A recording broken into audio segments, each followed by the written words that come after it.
জয় জগন্নাথ। বন্ধুরা, সমুদ্র তীরে পুরী জগন্নাথ মন্দিরের পাশে এবার আসার ভাগ্য হলো, তাই সমুদ্রতে আসলাম।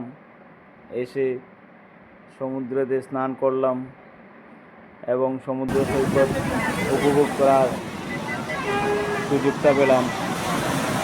খুবই আনন্দিত হলাম সমুদ্রতে এসে।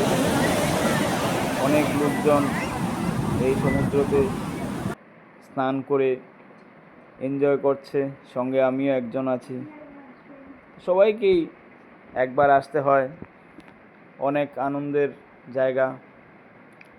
আপনারাও একবার এই সমুদ্র তীরে আসার চেষ্টা করবেন এবং সুখে থাকবেন, আনন্দে থাকবেন এবং আমার পেজকে ফলো করবেন, শেয়ার করবেন আর আনন্দিত থাকবেন, নিজের লাইফকে এনজয় করবেন। এবং আমি নতুন পেজটি বানিয়েছি, আমাকে সাপোর্ট করবেন যাতে আগামীতে আরও ভালো ভালো ভিডিও দিতে পারি। ধন্যবাদ।